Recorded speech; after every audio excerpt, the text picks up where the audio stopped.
Assalamualaikum warahmatullahi wabarakatuh. Waalaikumsalam warahmatullahi wabarakatuh. Bismillahi walhamdulillah, wassalatu wassalamu ala sayyidina rasulillah wa ala alihi wa sahbihi wa mawalah. La hawla wa la quwwata illa billah, amma ba'du. Saudara-saudara kaum muslimin yang berbahagia, di dalam kehidupan ini kita senantiasa mengambil iktibar, contoh dan teladan dari orang-orang sebelum kita. Itu sebabnya kepada baginda Nabi kita Muhammad sallallahu alaihi wasallam Allah Subhanahu wa taala menjelaskan cerita para nabi sebelum beliau dalam ayat "Tsumma naqussu 'alaika min anba'ir rusuli ma nusabbitu bihi fu'adak." Demikianlah kami ceritakan kepadamu wahai Muhammad sebagian dari kisah para rasul-rasul sebelum kamu, yang dengan itu akan memperkuat hatimu, meneguhkan keyakinanmu dan memantapkan pendirianmu. Inilah manfaatnya belajar dari sejarah. Jadi jangankan kita, baginda Nabi sendiri pun oleh Allah Subhanahu wa taala diceritakan sejarah para nabi sebelum beliau yang dimusuhi oleh umatnya, yang dicaci maki oleh kaumnya, yang terusir dari kampung halamannya, bahkan sampai ada yang terbunuh oleh umatnya. Itu seluruhnya merupakan iktibar manusabbitu bihi fu'adak, untuk memantapkan langkahmu, meneguhkan keyakinanmu dan menguatkan pendirianmu menghadapi perjuangan ini. Sehubungan dengan itu, pada pertemuan kali ini Al-Fakir ingin menyampaikan satu cuplikan kecil dari kehidupan seorang sahabat utama baginda Nabi, yaitu Sayyidina Umar ibn al-Khattab radhiyallahu an. Beliau adalah Umar bin Khattab bin Nufail bin Abdul Uzza dari suku Quraisy, golongan Bani Adi. Perawakannya tinggi, kekar dan gagah, melambangkan sifatnya yang pemberani, tegas, dan tidak pernah kenal takut kepada siapapun. Sebelum mendapat hidayah, Umar bin Khattab termasuk orang yang berdiri di barisan orang-orang yang memusuhi umat Islam. Ia terperangkap dalam tradisi jahiliyah, di mana gemar berperang dan bermabuk-mabukan juga merupakan hal-hal yang pernah dilaksanakan dalam kehidupannya sebelum beliau masuk ke dalam agama Islam. Oleh karena itu, dalam kehidupan beragama, hidayah merupakan sesuatu yang penting. Bagaimanapun banyaknya dosa dan kesalahan yang telah dilakukan oleh seseorang, tidak seharusnya menyebabkan ia putus asa dari rahmah Allah. Sebaliknya, bagaimanapun banyak kebajikan dan kebaikan yang sudah dikerjakannya, tidak perlu membuat dia besar hati, puas, bangga, apalagi menjadi lalai karenanya.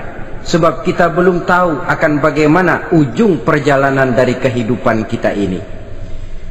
Saudara-saudara, kisahnya pun masuk Islam merupakan peristiwa yang menarik. Pada satu hari, dengan pedang terhunus, Umar bin Khattab menuju Darul Arqam, tempat di mana baginda Nabi biasa berkumpul dengan para sahabat. Melihat mukanya yang beringas, matanya yang nanar, orang sudah menyangka dan mengerti ini tentu akan terjadi pembunuhan. Dalam perjalanan menuju Darul Arqam, Umar bertemu dengan Nuaim bin Abdullah. Nuaim bertanya, "Ya Umar, mau kemana ente?" "Mau membunuh itu, si murtad itu," kata. "Si murtad yang mana?" Yang mana lagi? Itu yang memecah belah kita, yang menghina berhala-berhala kita, yang menjelek-jelekkan nenek moyang dan keturunan kita. Siapa lagi kalau bukan Muhammad? Kata Nuaim Umar, enggak salah, tidak salah lagi. Salah Umar. Salah kenapa? Apa kamu enggak malu? Kamu mau pergi membunuh Muhammad, sementara adikmu sendiri Fatimah, dia sudah termasuk salah seorang pengikut Muhammad. Mendengar ini, muka yang memang tadinya sudah marah dan merah, tambah jadi kelabu. Bukan main mangkelnya Umar bin Khattab. Orang lain dia musuhi, orang lain dia kejar-kejar. Ini malah adiknya sendiri menjadi pengikut dari baginda Nabi. Tidak jadi menuju Darul Arqam, dia berangkat ke rumah adiknya Fatimah. Adapun di rumah Fatimah sedang berkumpul Fatimah, suaminya Sa'id bin Zaid, dan seorang sahabat Habbab ibnul Arad. Mereka sedang membaca Quran. Waktu itu Quran belum lagi dijilid macam sekarang, jadi masih merupakan suhuf atau lembaran-lembaran tercecer saja. Ketuk pintu, ya tentu tidak assalamualaikum karena dia belum Islam. Tok tok tok. Siapa di luar? Umar. Mendengar suaranya saja, ini sahabat yang namanya Habbab ibnul Arad sudah lari ke belakang pintu. Sambil komat kamit baca doa mohon diselamatkan oleh Allah. Adapun Fatimah yang sedang memegang suhuf, lembaran tulisan Quran itu, menyembunyikan suhuf itu di belakang bajunya. Umar masuk. Fatimah, saya bang, apa benar berita yang saya dengar? Berita apa itu bang? Bahwa kau sudah masuk Islam. Bang, andai kata Muhammad memang benar, bagaimana? Sudahlah, jangan belit-belit, jawab saja, kau masuk Islam benar atau tidak? Ya. Saudara hadirin, begitu dikatakan iya, tangannya langsung melayang, menampar muka adiknya ini, sehingga mengalir darah dari hidungnya. Suaminya Sa'id bin Zaid yang mencoba melindungi istrinya, dipegang lehernya, dibanting, diduduki dadanya. Oh, ini jawara ini.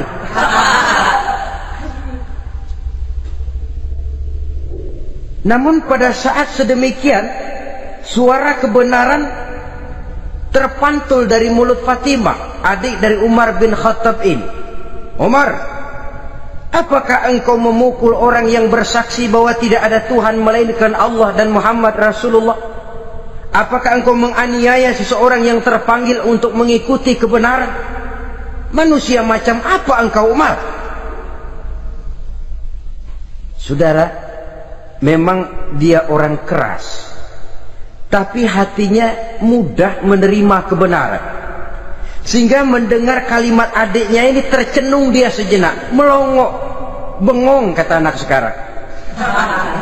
Ini kalau tidak karena keyakinan yang mantap, tidak mungkin orang ini, anak adik saya ini bicara macam begini. Umar, mengapa engkau memukul orang yang bersaksi bahwa tidak ada Tuhan melainkan Allah dan Muhammad Rasulullah? Mengapa engkau pukul orang yang mengikuti kebenaran, menerima hidayah dari Allah? Begitu yakin dan mantapnya, walaupun di tengah satu hal yang sangat menakutkan. Siapa yang tidak takut orang Quraisy berhadapan dengan Umar bin Khattab yang dikenal sebagai singa padang pasir pada waktu itu? Malahan dia termasuk salah seorang jagoan di tradisi masyarakat jahiliyah itu. Ada satu pasar yang namanya pasar Ukaz. Tiap tahun di pasar itu diadakan pesta. Pertama pertandingan syair, jadi penyair waktu itu jadi kebanggaan. Syair-syair yang menang itu digantung di dinding Ka'bah. Jadi setiap suku akan bangga kalau mempunyai ahli syair yang hebat. Nah, lalu diadakan juga lah perlombaan balap kuda, memanah, termasuk gulat. Lah Umar ini tiap kali pertarungan mesti menang. Belum pernah ada yang berhasil mengalahkan dia. Jawara. Saudara-saudara, mendengar adiknya begitu mantap hatinya, apalagi ketika adiknya berkata begitu, suhuf, lembaran yang disembunyikan di belakang bajunya tersembul. Apa yang kau sembunyikan di balik bajumu itu? Suhuf. Apa suhuf itu? Lembaran Al-Quran. Coba saya lihat. Enggak boleh. Kenapa? Kamu kotor. Orang kotor tidak boleh megang Quran. Saya mau lihat. Enggak boleh. Kalau kamu mau lihat, mandi dulu. Diturutinya permintaan adiknya itu. Lalu diambilnya suhuf tadi. Dia baca. Kebetulan ayat yang dibacanya ayat pertama dari surah Toha yang berlanjut dengan ayat 14 pada surah yang sama. Dia baca, Bismillahirrahmanirrahim. Toha ma anzalna ilaikal qur'ana litashqa illa tazkiratan liman yakhsha. Toha, tidaklah aku turunkan Al-Quran ini untuk bikin sukar manusia, melainkan merupakan pengingat bagi orang-orang yang takut kepada Allah. Lalu pada ayat ke-14, Innani anallahu la ilaha illa ana fa'budni. Sesungguhnya akulah Allah, tidak ada Tuhan melainkan aku, maka hendaknya hanya kepadakulah kamu menyembah. Wa aqimis salata li dzikri, dirikanlah salat untuk mengingat aku. Inna sa'ata atiyatun akadu ukhfiha litujza kullu nafsin ma tas'a. Sesungguhnya kiamat itu pasti akan datang, yang sengaja waktunya kami tidak beritahukan kepada kamu semua, untuk kami balas segala setiap orang tentang apa saja yang telah mereka lakukan dalam kehidupan di dunia ini. Setelah membaca ayat ini, gemetar tangannya. Ah, ini sih nggak main-main ini.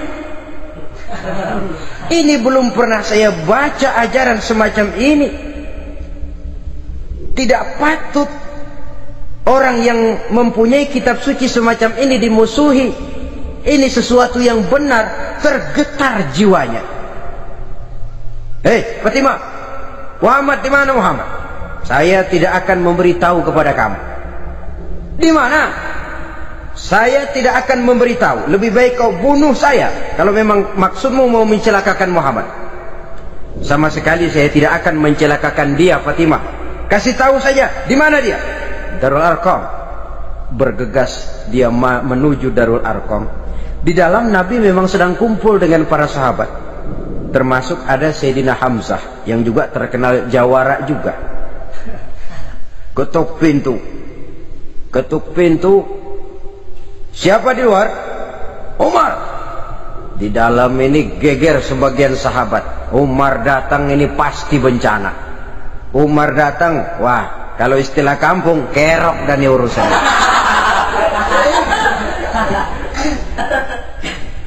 Tapi baginda Nabi menenangkan mereka. Tenang, mudah-mudahan ada hikmahnya.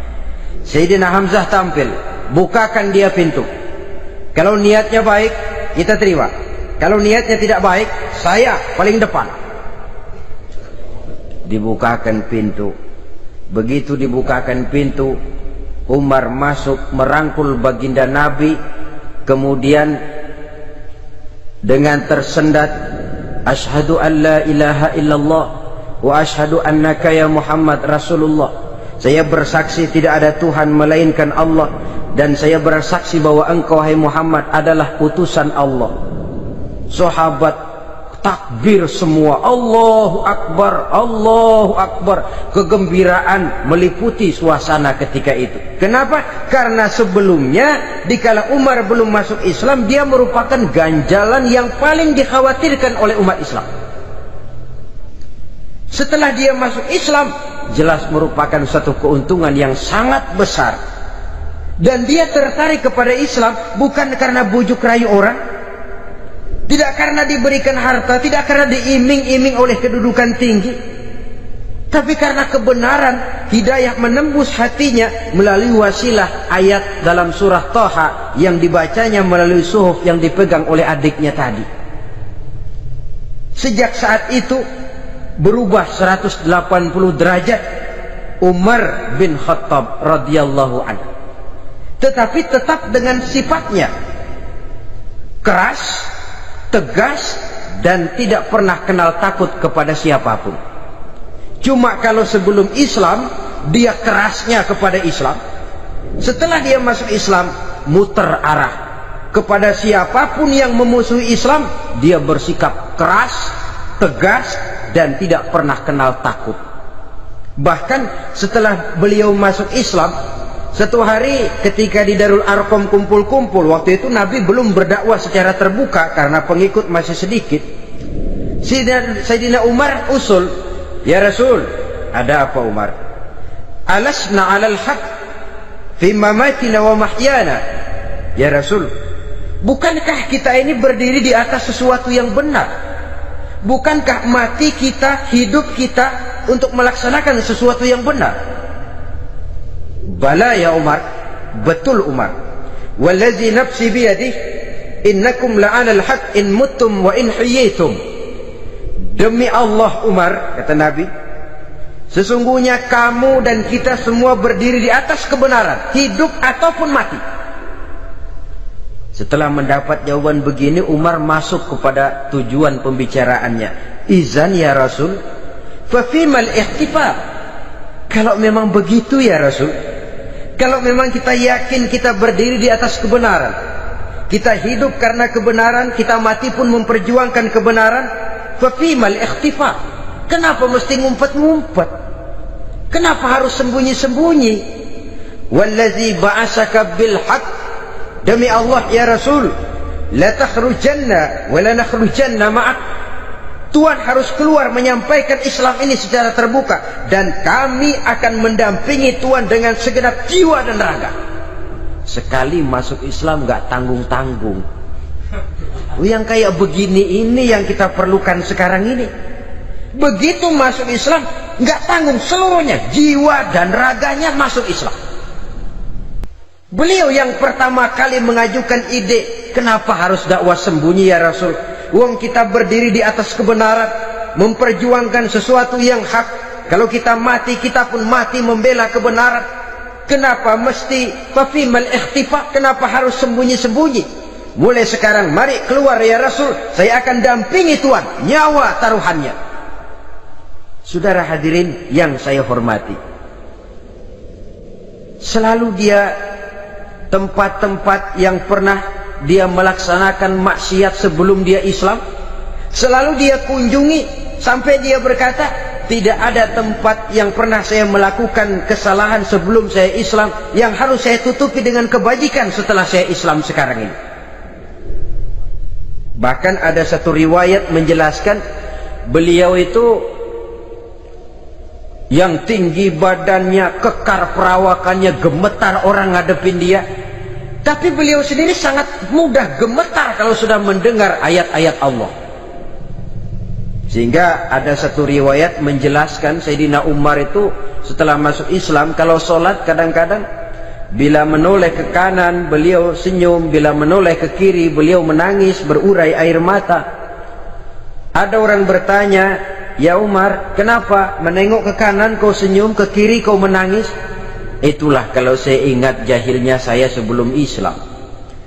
Adapun bila saya menoleh ke arah sebelah kanan saya tersenyum, teringat betapa dulu saya membuat berhala dari korma. Saya tumpuk-tumpuk, saya susun begitu.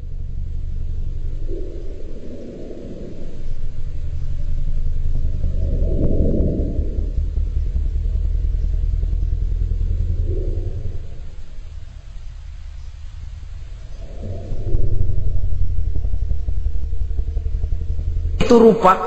Setelah saya sembah, saya makan itu korma.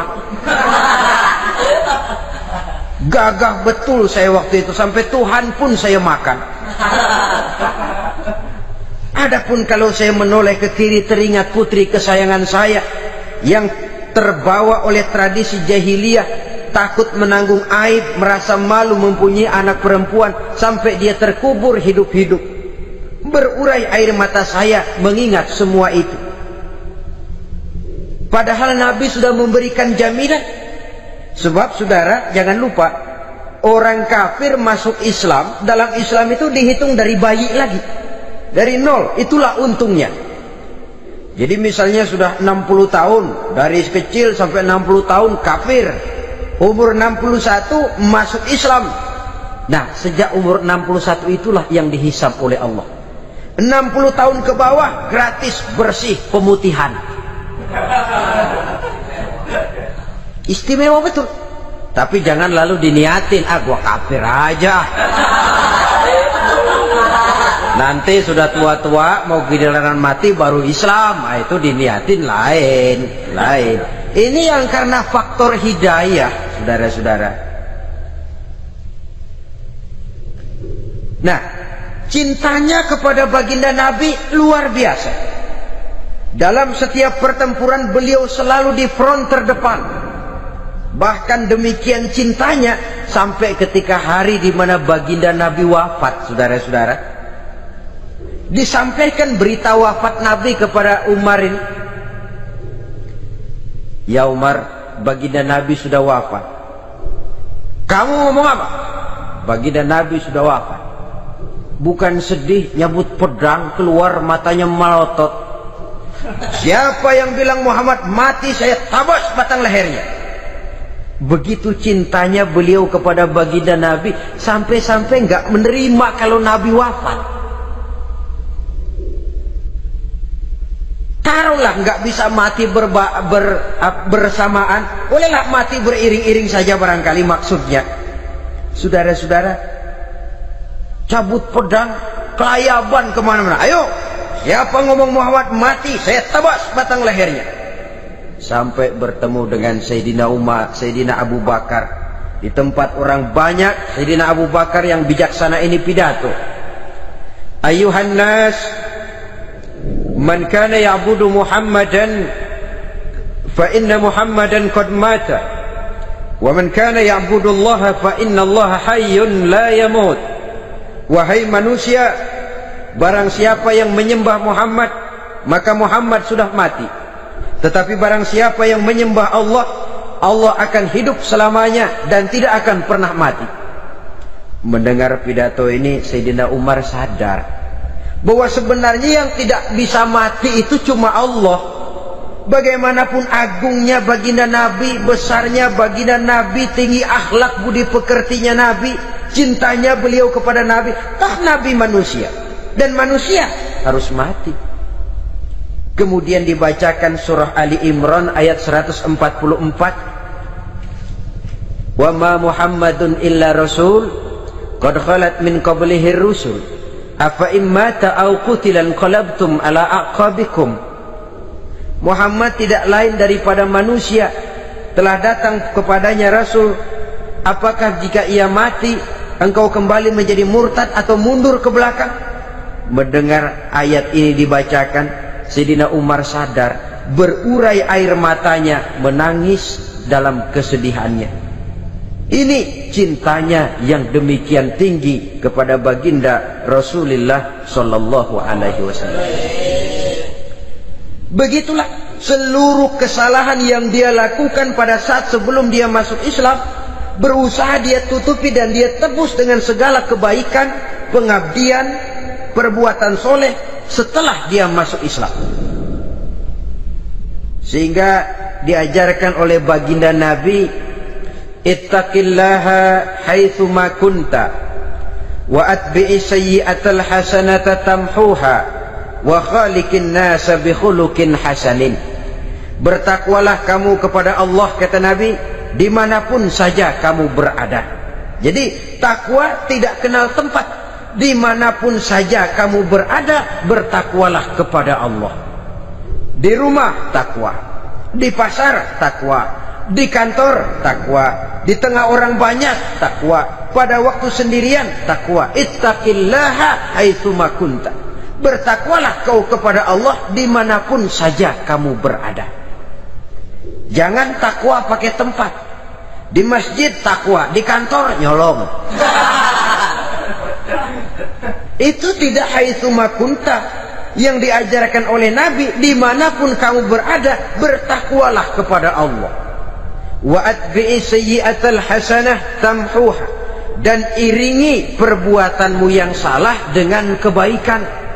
Jadi kalau satu saat terselip kita berbuat salah, cepat iringi dengan kebaikan, tamhuha, dengan harapan kebaikan yang kita kerjakan akan menutupi dosa yang terselip kita lakukan.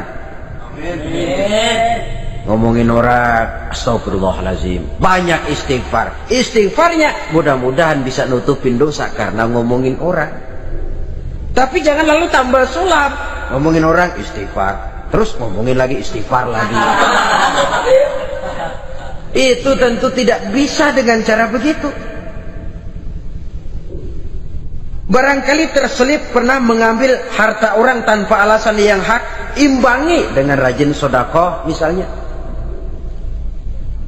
Barangkali pernah menyakiti hati orang, imbangi dengan perbuatan yang bisa menyenangkan hati orang lain.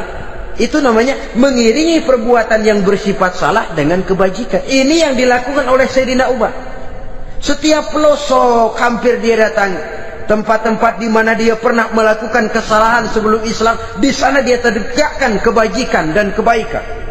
Kegagahannya, keperkasaannya, keberaniannya sepenuhnya bulat-bulat sudah diwakafkan untuk kepentingan Islam. Saudara hadirin yang saya hormati, diperlukan orang-orang yang punya keberanian macam Sayyidina Umar. Berani karena panggilan hidayah, bukan berani babi. Babi berani juga babi, cuman nyeruduk. Artinya berani yang tanpa pertimbangan. Berani yang tanpa pertimbangan pada akhirnya akan menyulitkan kita sendiri. Beliau gagah, beliau berani, beliau punya kekuatan, beliau punya wewenang, dan itu dimanfaatkannya untuk menjadi backing baginda Nabi kita Muhammad sallallahu alaihi wasallam. La takhrujanna wa la nakhrujanna ma'ak ya Rasul. Ya Rasul, keluar, sampaikan dakwah secara terbuka. Saya akan mendampingi Tuhan. Jika ada yang ganggu Tuhan, saya paling depan. Backing yang mendampingi Rasul untuk menyampaikan risalah Islamiyah ini. Saudara hadirin yang saya hormati, wa khaliqin nasa bi khuluqin hasanin, kata Nabi, dan pergaulilah manusia dengan akhlak yang baik, karena dengan ini kau bisa mengambil hati orang. Dalam hadis lain katakan, innakum la tas'una an-nasa bi amwalikum walakin yas'uhum minkum bastul wajhi wa husnul khuluq. Kamu tidak akan bisa menyenangkan orang banyak dengan hartamu, tapi kamu bisa ambil hati mereka dengan budi pekerti yang luhur dan muka yang manis. Dengan harta belum tentu kita bisa menyenangkan semua orang, tapi budi pekerti yang luhur, muka yang manis, itu yang akan bisa membuat kau menyenangkan orang banyak.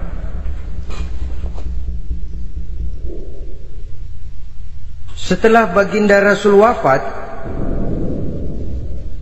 pernah ketika berkumpul, Sayyidina Abu Bakar berkata kepada Sayyidina Umar, ya Umar, saya baiat kamu untuk menjadi khalifah.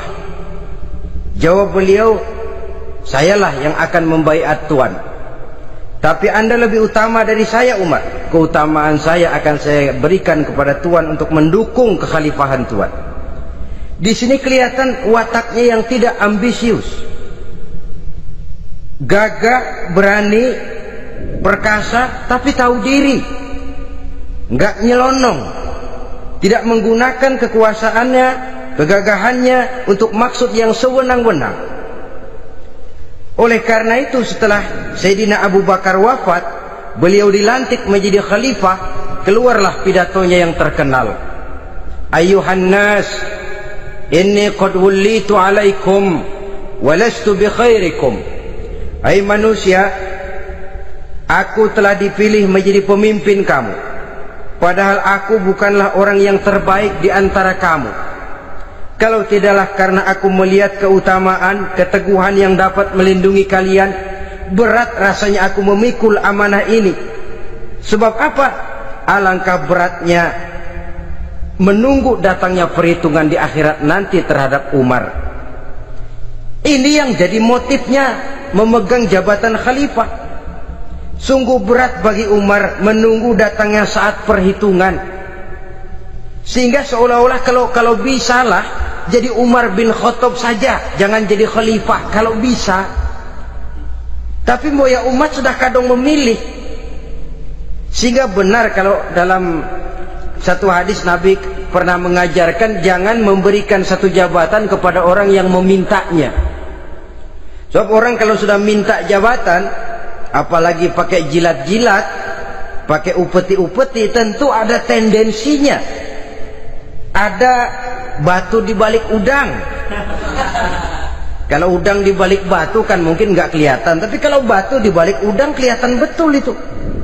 Ada maunya, ambisinya. Jangan memberikan satu jabatan kepada orang yang memintanya. Seakan di batinnya Sayyidina Umar menyesali, kenapa Umar nggak jadi Umar saja, kok mau jadi khalifah gitu. Alangkah berat perhitungan buat saya di akhirat nanti.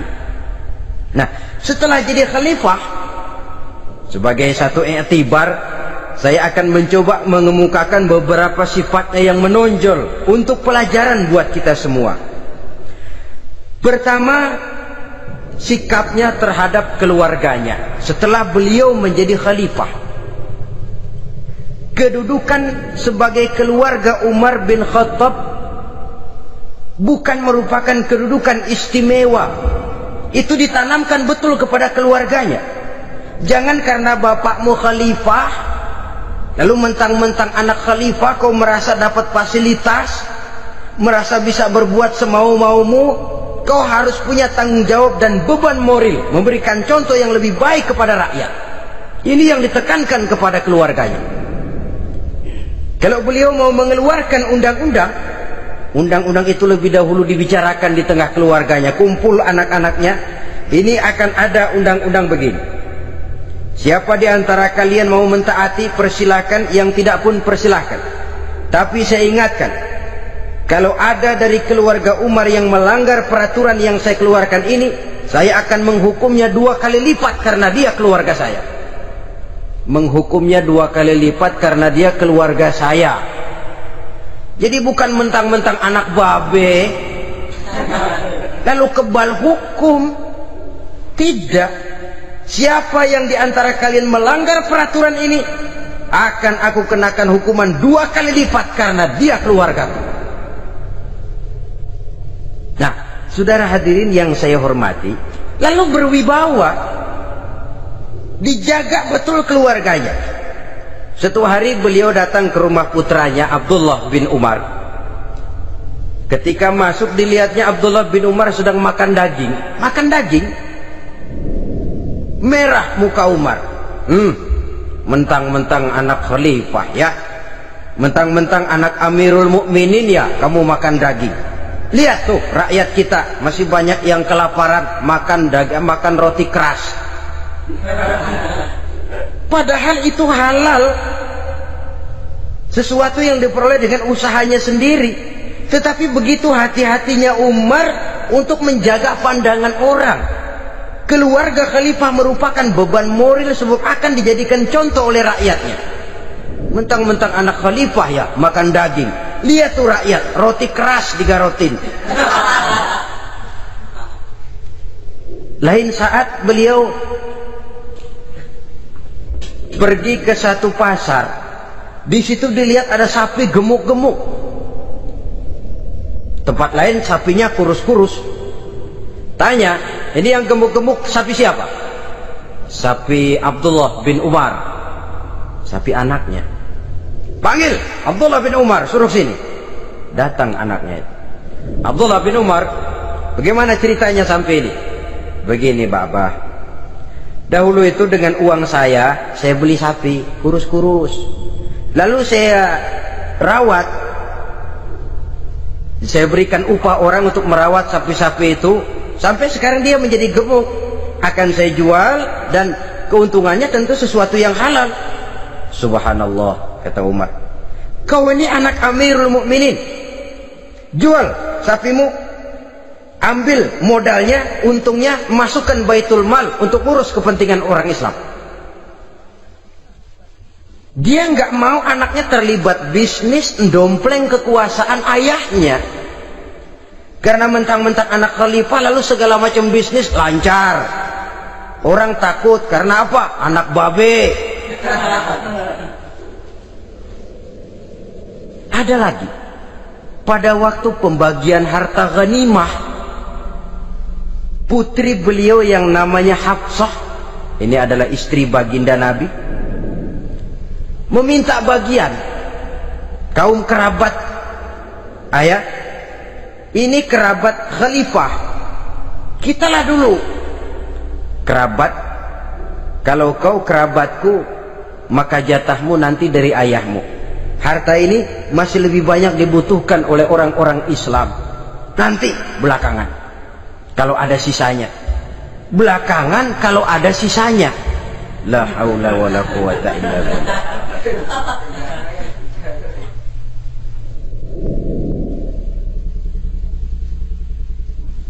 Saudara hadirin, itu terhadap keluarganya. Kemudian apa sifat-sifat yang menonjol dari kepemimpinannya? Pertama, kesederhanaannya. Beliaulah satu-satunya khalifah, Amirul Mukminin, setingkat presiden kalau sekarang, yang punya jubah cuma 2 dan 1 pun punya anaknya. Tambelan lagi. Pernah sholat Jumat terlambat, beliau naik mimbar untuk khutbah, sebelumnya minta maaf dulu. Saudara-saudara, maaf saya terlambat nungguin baju kering. Seorang khalifah nungguin baju kering, sederhana dalam kehidupannya. Mari kita ambil satu cerita lagi. Pada waktu beliau jadi khalifah, yang diangkat jadi gubernur di Mesir adalah Amr bin As. Amr bin As hidupnya lebih mirip kaisar. Istananya besar, pakaiannya bagus-bagus. Nah, yang paling mengganggu pikiran Amr bin As, di sebelah istananya ini ada gubuk reot, kepunyaan orang Yahudi lagi.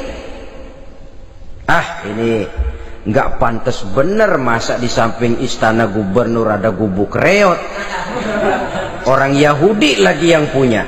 Ini mesti, udah, bikin saja rencana, panggil dinas tata kota, bikin planning. Di sini mau dibangun masjid, proyek negara.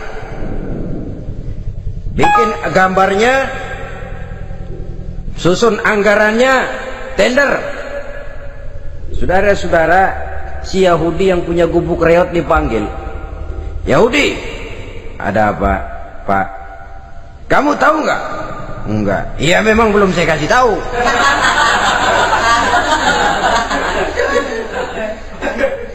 Ada apa, Pak? Itu kamu punya gubuk, tahu, kena proyek. Proyek apa, Pak? Kami mau bangun masjid besar di situ, dan tidak sesuai ada gubuk reot di samping tempat gubernur. Jadi maksud Bapak, gubukmu, tanah-tanahnya mau saya bebaskan, saya beli. Enggak mau, Pak, saya enggak mau jual. Saya bayar 2 kali lipat. Enggak mau. 3 kali lipat, 6 kali lipat juga enggak mau, Pak. Saya dari muda peres keringat banting tulang cuma segitu-gitunya, Pak, tempat saya tinggal. Gubuk reot sama tanahnya sedikit, makmur saya, Pak, cuma rumah sama sumur.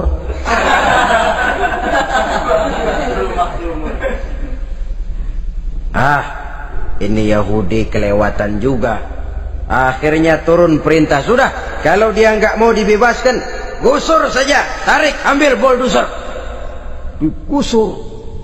Yahudi ini berurai air matanya. Aduh, begini jadi rakyat kecil, udah jatuh ketiban ember lagi. Tapi pikir-pikir Amr bin As kan bukan yang paling atas. Dia kan cuma pejabat, masih ada atasannya lagi. Lapor lapor. Yahudi ini berangkat ke Madinah. Bayangkan dari Mesir ke Madinah. Jalan. Di sepanjang jalan dia pikir membanding-banding. Kalau gubernurnya saja istananya begitu mewah, apalagi khalifahnya. Kalau gubernurnya galak main gusur, apalagi khalifahnya. Dan saya bukan orang Islam, apa dia lemin ngadu? Apa dapat tanggapan? Berangkat dia sambil harap-harap cemas. Sampai di pintu kota Madinah, dia temui orang lagi tidur di bawah pohon korma. Selamat siang Pak. Ada apa? Pak. Apa? Mau lapor. Lapor apa? Bapak tahu Khalifah Umar bin Khattab? Tahu? Istananya di mana Pak? Istananya di atas lumpur. Di atas lumpur. Di atas lumpur. Pengawalnya banyak Pak. Banyak. Siapa Pak? Yatim piatu, janda-janda tua, orang-orang miskin, orang-orang lemah, itu pengawalnya. Pakaian kebesarannya apa sutra apa Pak? Pakaian kebesarannya malu dan takwa. Saya nggak ngerti Pak. Itulah Umar bin Khattab. Lalu orangnya sekarang di mana Pak? Di depan ente. Rupanya yang dia tanya itulah orangnya. Gemeter Yahudi ini, keringat bercucuran. Coba, istananya di atas lumpur. Sebab beliau berprinsip, bagaimana saya bisa menghayati nasib rakyat kalau saya tidak merasakan apa yang mereka rasakan? Bagaimana saya nggak bisa tahu sakitnya lapar kalau saya belum pernah kelaparan? Itu prinsipnya. Istananya di atas lumpur. Para pengawalnya yatim piatu, janda-janda tua, orang-orang miskin, orang-orang lemah dan tidak mampu. Dan pakaian kebesarannya malu dan takwa. Kamu dari mana? Dari Mesir Pak. Ada apa? Mau laporan gubernur Bapak di Mesir yang namanya Amr bin As. Kenapa? Main gusur aja Pak. Ceritanya, iya dia mau bangun masjid. Kebetulan di areal itu saya punya tanah sama gubuk segitu-gitunya. Saya nggak mau dibeli, digusur Pak. Saya mau mencari keadilan. Begini, kamu lihat tempat sampah itu. Lihat, di situ banyak tulang. Coba kamu ambil kemari satu, tulang unta, bawa sini. Bingung Yahudi. Pak, saya kemari mau cari keadilan. Kalau tulang mah di Mesir juga banyak Pak. Sudahlah, pokoknya kau ambil saja tulang itu. Dicoker-coker dapat dikasih. Tulang itu digaris lurus oleh Sayyidina Umar dengan ujung pedang. Red. Nah, nih, kau bawa kepada Amr bin As.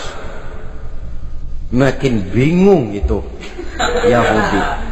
Suruh bawa tulang cuman digaris.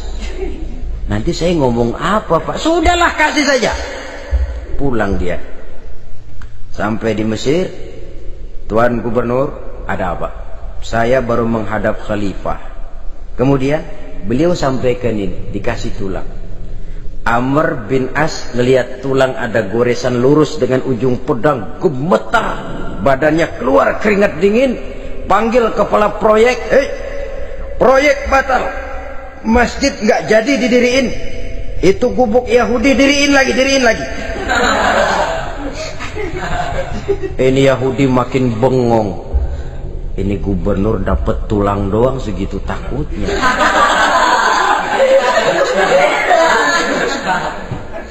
Ada apa sebenarnya Tuan Gubernur? Kamu tahu, ini nasihat pahit buat saya dari Amirul Mukminin Umar bin Khattab.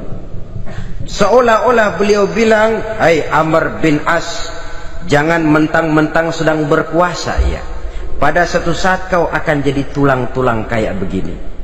Maka mumpung kamu masih hidup dan berkuasa, berlaku lurus dan adillah kamu seperti lurusnya garis di atas tulang ini. Red, lurus, adil, jangan bengkok. Sebab kalau kamu bengkok, nanti aku yang luruskan pakai pedangku. Siapa yang nggak ngeper digituin? Sampai akhirnya apa? Kata si Yahudi, Pak, kalau begitu Islam adil ya? Adil. Kalau gitu biarin dah Pak, tanah saya. Mau kamu jual? Bukan saya jual Pak, saya kasih aja dah. Campur gubuk-gubuknya, ambil aja dah.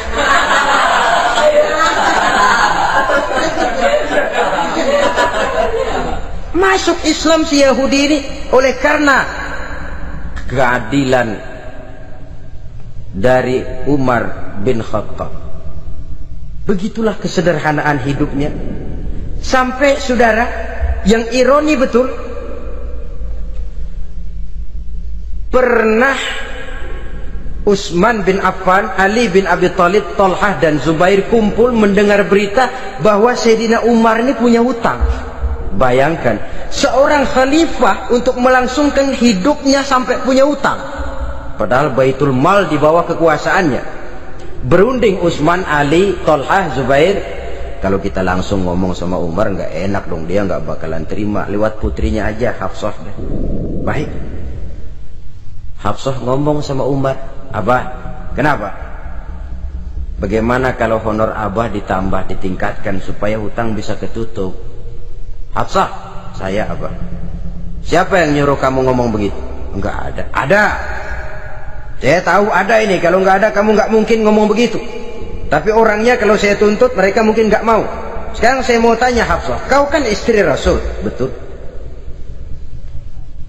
Nah, saya mau tanya, suamimu makanannya apa? Daging? Bukan. Roti. Tempat tidurnya kasur empuk? Bukan. Kain kasar yang kalau musim panas kami bentangkan, kalau musim dingin separuh buat tidur, separuh buat selimut. Pakaian yang dibelikan untukmu berapa banyaknya? Cuma 2. Nah, itu guru saya, orang yang paling saya cintai, dan itu yang saya ikuti. Bahkan setelah beliau wafat, Sayyidina Umar ini hutangnya ditanggungkan kepada anaknya Abdullah bin Umar, dan itu pun dilunasi dengan menjual rumahnya, sehingga rumahnya itu disebut Darul Qadha, rumah bayar hutang. Begitu kesederhanaannya. Jadi nggak pakai aji mumpung jadi khalifah lalu kayak ikan gurita, tangan yang mana aja megang. Itu kan mental monyet. Monyet itu kan begitu, tangan megang kiri kanan, mulut ngawal, kaki megang, temennya dikasih masih ngerampas juga. Monyet rakus betul itu. Itu kesederhanaannya. Kenapa kesederhanaan ini timbul? Karena sikap zuhudnya. Zuhud itu tarkud dunia li ajlil akhirah. Orang yang mengambil dunia hanya yang diperlukan dengan lebih mengutamakan kehidupan akhirat. Watak zuhudnya yang sangat menonjol. Dialah pahlawan yang paling berani di medan perang. Dialah imam yang paling khusyuk di masjid, dan tidak jarang kalau sholat sendiri, begitu membaca ayat yang menceritakan neraka, nangis berurai air matanya. Saudara hadirin ma'asyiral muslimin rahimakumullah. Jadi kesederhanaan dan kezuhudan ini bukan lewat teori disampaikan oleh Umar, bukan lewat penataran seluruh aparat, tidak, lewat contoh konkret. Inilah saya, contoh sederhana dan zuhud. Bagaimana saya akan bisa merasakan penderitaan kalau saya sendiri tidak pernah menderita? Bagaimana saya akan tahu sakitnya lapar kalau saya belum pernah kelaparan? Maka tanpa penataran, tanpa upgrading segala macam, berhasil karena prinsip keteladanan. Beliau jadi contoh utama. Dan sumber utamanya tentu tidak lain karena contoh dari baginda Nabi besar Muhammad sallallahu alaihi wasallam. 2, sederhana. Yang kedua, zuhud. Yang ketiga, sifat yang menonjol dari kekhalifahannya adalah adil. Kalau sudah bicara soal hukum, dia tidak pernah kenal kompromi. Adalah seorang pemuka Nasrani masuk Islam, namanya Jabalah bin Aiham. Ketika dia bikin haji, kain ihramnya keinjak orang Arab yang hitam, Badui. Jengkel, dia merasa bekas tokoh, enak aja nih orang udah jelek nginjak lagi. Ditempeleng orang tadi. Orang ini lapor kepada Umar. Panggil Jabalah bin Aiham. Panggil. Kau ditampar? Betul Khalifah. Tampar dia. Tampar lagi. Dipukul orang itu di depan Sayyidina Umar. Jadi tidak karena kau ini bekas kepala suku, kau ini bekas orang terhormat, lalu ada kebijaksanaan yang tidak bijaksana. Kebijaksanaan yang akhirnya jadi tidak bijaksana. Dan itu memang sudah dimulai dengan memblokir keluarganya. Tidak satu keluarganya pun yang boleh mempunyai perasaan bahwa menjadi keluarga khalifah merupakan fasilitas dan keuntungan. Kau jangan makan di atas punggungku. Kau jangan menikmati fasilitas di atas keringatku. Dan tidak ada keinginan mewariskan jabatan khalifah kepada anak-anaknya. Pernah beliau musyawarah, saya bingung, kenapa khalifah? Gubernur Kufah ini sulit nyari orang. Diangkat yang lemah, rakyat ngeluh. Diangkat yang keras, rakyat juga ngeluh. Ada calon khalifah. Kalau ini mah nggak salah lagi nih buat gubernur Kufah. Siapa? Abdullah bin Umar, anak beliau sendiri. Melotot matanya. Jangan macam-macam kau. Cukup satu orang Umar memegang jabatan ini. Kalau berhasil, kami keluarga Umar sudah merasakannya. Kalau gagal, cukup kegagalan seorang Umar. Tidak berusaha mengorbitkan anaknya, wah anak babe diangkat jadi ano. Tidak, malah diblokir, cari yang lain. Tapi Abdullah bin Umar cukup syarat ya khalifah. Dia orang bertakwa dan soleh. Yang takwa dan soleh bukan cuma anak Umar, anak orang lain juga banyak yang takwa dan soleh. Itu prinsipnya. Sehingga ketegasannya ini membuat orang jadi sungkan. Dan tidak seorang pun berani kirim-kirim upeti hadiah. Pernah itu ada pejabat dari Azerbaijan kirim makanan, kue, mending apa? Kue. Gitu dicicipi enak. Enak juga ya kue ini. Enak khalifah. Ini di sana apa makan rakyat biasa? Bukan, ini makanan orang-orang fit. Nah, dibungkus lagi itu kue. Dibungkus. Ontamu mana? Di luar. Ambil, bawa pulang, serahkan lagi kepada gubernur di sana, kasih tahu salam dari Umar bin Khattab. Kenyangkan dulu rakyat dengan makanan seperti ini. Kita belakangan. Jadi kalau rakyat lapar, saya orang pertama yang akan merasakan kelaparan. Tapi kalau rakyat makmur, biarlah saya menjadi orang terakhir yang kenyang. Kan bagus prinsip itu. Jikalau rakyat kelaparan, saya akan jadi orang pertama yang merasakan lapar. Tapi kalau rakyat makmur, biar saya jadi orang terakhir yang kenyang. Jangan dibalik. Pada saat rakyat kelaparan, dia kekenyangan. Dan selanjutnya, sikap keadilannya ini, saudara-saudara, menyebabkan hukum lalu jadi berwibawa. Pernah beliau jalan-jalan di lorong kota Madinah, di tempat yang namanya Haraq bersama Aslam. Ada ibu-ibu, anaknya nangis, lapar ma, sabar dikit lagi matang katanya. Emang tuh ibu lagi ngerebus, bunyi air ngegulak, luguk. Umar lihati dari jauh, belum juga matang. Nih anak dari nangis, lapar, sampai capek nangis, sampai tidur. Anak tidur, Umar samperin, Bu, emang masak apa sih kok nggak bisa matang? Saya nggak masak apa-apa Tuhan. Itu pating kerubuk apa? Ketika dibuka ya cuma air saja. Subhanallah, ibu sudah ngebohongi anak ibu sendiri. Habis harus bagaimana Tuhan?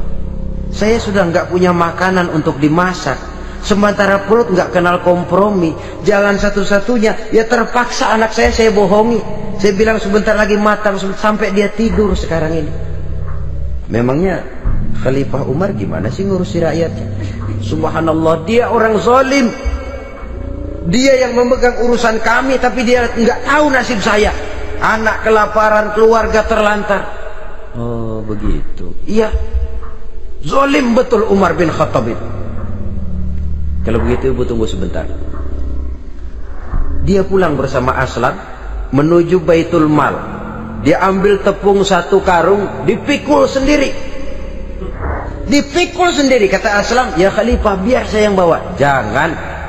Kenapa Khalifah? Apa kau kira kau sanggup mikul dosa saya di akhirat nanti? Biar saya yang mikul sendiri.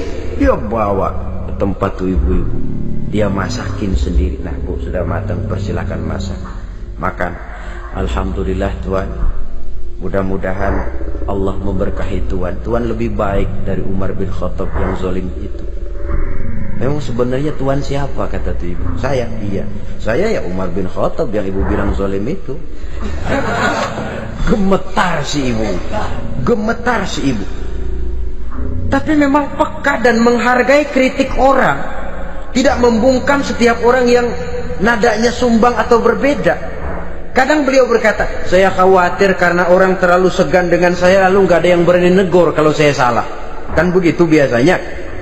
Karena sudah terlalu segan, lalu semuanya orang mau diaminin saja. Asal dibilang nggak benar, marah, jengkel. Lalu disingkirin, maunya diiyain, ingge kulo nuwun. Oke bos.